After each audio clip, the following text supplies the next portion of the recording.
Valentine's Day from all of us at Blue Plate Oysterette.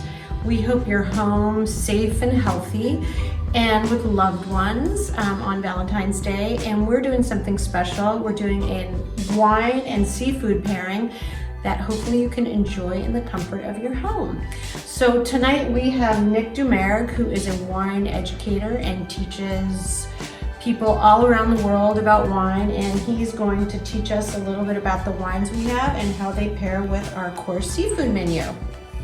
Yay. Nick. Great, thanks. Happy Valentine's. Happy Valentine's. So we're going to look at the three different main styles of wine. We're going to look at a white, a rosé, and a red. And we're also going to have, rather than a small bottle, we're going to have a whole bottle of bubbles and of course the pink, which is appropriate for Valentine's Day. So what we're going to start off doing is we've got wine number one.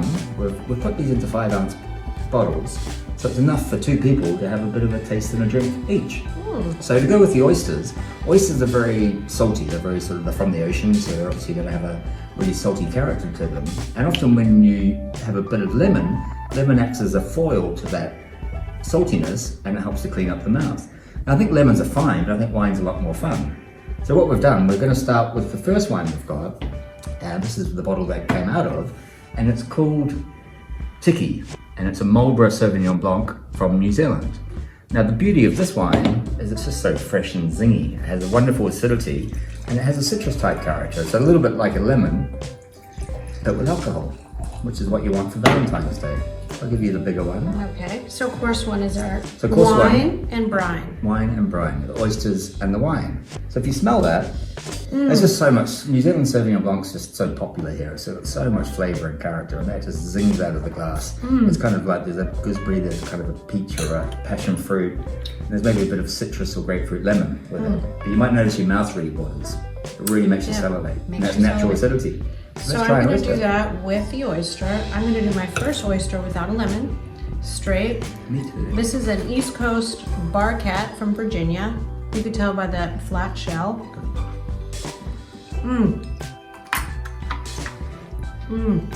Delicious. Sort of creamy melony, but it's got this saltiness to it. Which Great combination.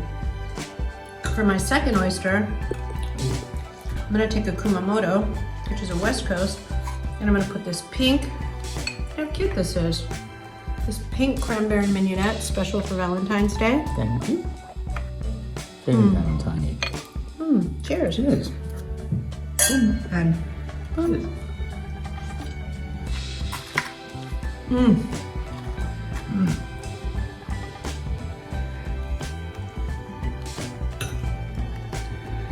Wow, that's richer and meatier and much saltier. Perfect. And the wine just cleans up your mouth ready for the next thing. What a nice way to start Valentine's. Light. Yum. We've still got one left each. Okay, one more sip. Cheers. Best oyster. Ooh. I'm taking the big one. Okay. I'm just going to go straight up again. A little bit more. I give mine a little chew at the end just so I can get the full flavor. So Perfect. One right amount of wine. Course one, Tiki Sauvignon Blanc, oysters.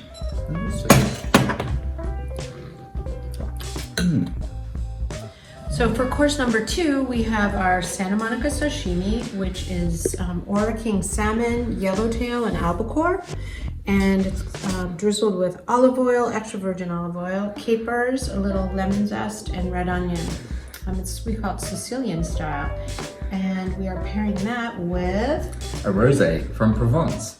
Now I think with rosé, it's such a popular drink these days, and the first thing people do when they consider a rosé is they shop with their eyes, they buy with their eyes. So this is exactly the right color. This is the color that people want. It's kind of a salmon or a pale salmon or an onion skin they talk about sometimes. It's not one of these dark red, sort of almost candy floss reds, so Barbie pink. This is something that people have got to know about. Rosé is normally very dry, and it's just very typical. They call it Provence water. I know, what year is this? So this is 2019. Right. So really the thing with rosé is the younger the better. You want it fresh, you want all the fruit flavors in it. So let's just have a... You're definitely not aging rosé. No, rosé is not one to age. And same with the wine before, the Sauvignon Blanc, that's not really an ager either. Okay. So let's try this. So it's a nice color. Cheers, everyone. Cheers. What do you smell it? What are you smelling? Kind of like a red fruits. Strawberry? Yeah, I think it's a little strawberry. Raspberry? Mm-hmm. Now, how does rosé get its color? Everyone thinks it's from red grapes. It is from red grapes, but the juice of a red grape is clear. So what they do is they bring the grapes in, they split the berries open. The juice that's clear on the inside has contact with the outside of the grape, and the red skin starts to stain the juice. Oh, so it's not from the red grape, it's No. from the red skins. Yeah, so it's, the juice is the same color in a white or a red grape, but it's the skins that they use to make this. And after 1 day, maybe 2 days, then they remove the juice away from the skins, and you've stained it a little bit pink, and you've made it blush. Right. If you keep the skins in contact for another 5 days or 10 days, you're gonna make a red wine. This is the perfect color. It is. I never thought about that. Red grapes make white juice. Okay, Yeah. so I'm trying this with the albacore. I'll join you there. Oh, good. Texture's like butter. Oh, isn't it? That's yummy. And a little wine. Great. Yeah, and the wine just, with that buttery texture, the wine just makes it all come into balance. Now the Ora King salmon is also from New Zealand, and this is from very pristine, pure waters. It's flown over as a whole fish, and it's cut as sashimi. Did you sneak that over in your suitcase? I did. And now I'm trying the yellowtail.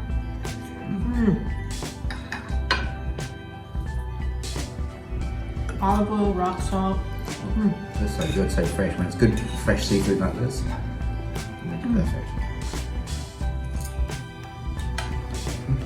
Course two, delicious. I'm a big fan of course too. You keep eating it and keep drinking this. But the beautiful thing is we've got 3 more courses. So that's rosé. It's a very versatile wine. They go with 3 different types of raw fish. Sashimi style, Santa Monica, Sicilian. Cheers. Course three is the bubbles. Now it's really party time. We're on course 3, which is my favorite because it's the bubbles, party time. And we have a giant prawn cocktail with our mustard sauce and cocktail sauce. Everything appropriately pink and red. With not champagne. It's got sparkling wine, but it's not from France, it's not from the Champagne region. This is from Australia, from a place called the Adelaide Hills. And it's a lot cooler there. The winery is called Bird in Hand. I'm gonna undo the little bow on This is it. one of my favorites. It is pretty tasty, this one. hard That's to why we've drink. done a whole bottle, because one of these bottles would have been too small, and we thought you were gonna enjoy this on Valentine's Day. But first, I just want to show you how to safely open a bottle without losing an eye, which is useful. So what we do is we start off by taking off this top part of the foil. On the back of it, you'll see there's a little pull tab, and this tab then comes around, and you can bring that first bit off. Now you'll notice that there's a cage or a wire foil over it. Now if you pull out this little key here, this is an interesting thing. There's 6 turns. If I go 1, 2, 3, 4, 5, and 6, and it's open. Now, as soon as I loosen this cage, it could pop off at any time. So the best thing to do, keep my hand on top of it like this. I'm going to hold it on a 45-degree angle. Therefore, we've got the surface area is much bigger, so we're not going to shoot it out like a geyser. So if I hold the bottle, hold the cork and twist the bottle. So I'm going to hold the cork and start twisting. As I start twisting, you can see it's starting to come out a little bit. There's a little bit of pressure coming on, so I've got to push back. I get it around to about here, and it's almost all the way up. Oh, there we go. But because I had it on a 45-degree angle, I managed to hold it as it popped out. And it stopped it from spewing out and being like a race car driver and losing half of it. What we're going to pour it into, now traditionally, it would go into what's called a coupe. Now this was modelled on Marie Antoinette's breast, they say, back in France. And it's a tiny little glass, but it's terrible for the bubbles in sparkling wine because it's a very short surface area and they go up and they bubble off into the atmosphere. So that's no good. The next way of thinking was to do the flute. And you've probably seen these with champagnes and sparkling wines around the place. These are much more ideal because it allows the bubbles to travel all the way up. Problem is, I mean, for me anyway, the glass is just a little bit too small. So what you're seeing now in a lot of top restaurants is just using a really nice white wine glass.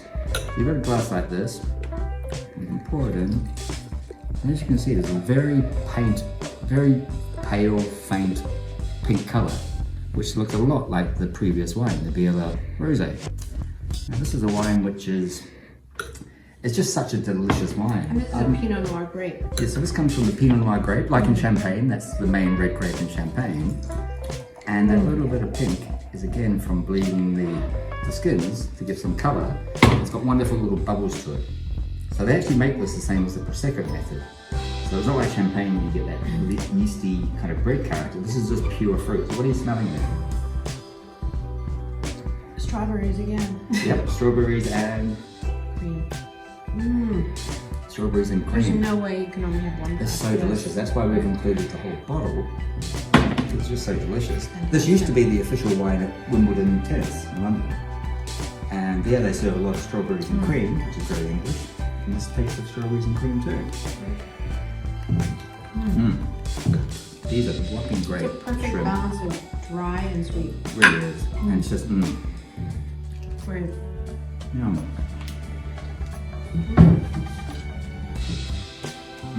This to me, this is Valentine's Day. Yeah, this is perfect. And the great thing with this one, if you don't finish it all in this course, which we don't expect you to, you can have it with the Dessert. entree and then even through the dessert. Now, if you don't drink all that, can you preserve it anyway? You can. People used to say you could put a spoon or something in there with the metal. It doesn't really work. The best thing you can do is get a champagne stopper. If push comes to shove, you don't have one, you could find just a regular wine cork to get in. So you might notice that these corks are sort of mushroom shaped and they spring out because it's so tightly packed in when they drive it into the bottle. So you won't be able to get this back into the bottle, but you could perhaps get a regular wine cork from another bottle and put it in, as long as you're very careful. Sometimes I even tape it over the top and tape it around. Keep it in the fridge and it keeps the bubbles a lot lower. So you could finish it tomorrow, but I don't think you're going to have any left for tomorrow. Amazing. It's such a delicious combination. So here's to jumbo shrimp and sparkling Pinot Noir Rosé. Cheers. Cheers. Now we're on to course number 4. I'm not even full yet because everything's been so light. So course number 4, we are having. Oh, for the wine, Yeah. we're having a red. We're having a Beaujolais. Now Beaujolais comes from France. It's the southern part of Burgundy, and it comes from a grape called Gamay, which is one of the lightest types of red wines in the world. Partly because of the technique, the way they make it, but also because it's a thin-skinned grape that doesn't give a lot of colour. And why did you pick this So particular this wine? particular one, you get the general Beaujolais, you get Beaujolais Nouveau, which is the new Beaujolais that's made and drunk really quickly. But then there's 10 villages throughout Beaujolais, which is really where all the high quality comes from. And so one of the more famous ones is called Fleury, which means flower, and it's quite a floral style. But the one that sells a third of its production during February is this village here called Saint-Amour. Now Saint-Amour, appropriate I for know, the Valentine's saint Day. of love, Amour. So this is a very special one for Valentine's Day, and it's a good way to have a light red wine and match it with what you don't think normally would go, which is fish. So what have we got here for the dish? So for the dish we have a miso marinated and baked sea bass with coconut rice and sauteed spinach. And it's funny because people say you shouldn't drink red wine with fish. So But I'm if you have a excited to light give red this a wine, go. you might also notice, feel that it's Slightly chilled. slightly chilled. So this is the one red, or one of the few red wines that you can actually serve a little bit chilled, because what's called the tannin, the mouth puckering astringency, is so low that normally when you chill, the tannins get harder. When you haven't got many tannins to start with, then all it does is it helps to pick up all the fruit flavors. And this is a beautiful sort of, it's almost like a slightly richer version of a rosé. It just looks so nice together. So it's a very pale colour in terms of red wines. I can see my finger through here very easily. And it's just really fresh and fragrant. Yeah. And, So drinkable. Beaujolais, Saint-Amour. So and a little bit chilled, so don't have it cold like the other wines in your fridge. But I would recommend that maybe for 15 or 20 minutes, just put this inside the fridge and just let it be slightly chilled rather than cold. How's that? Try a little bit of the fish. That's a nice amazing fish too. This one. what a great combination with once again. I know, because you wouldn't normally think of it. It's always, you often see a lot of red wines in a seafood restaurant. Right. But certain things, this wine goes very well with things like salmon, with seared tuna, and something like a sea bass that has a miso glaze. The coconut, delicious. We've got some Asian flavors, very nice. So red wine and fish. Who would have thought? Only on Valentine's Day. Cheers. Super.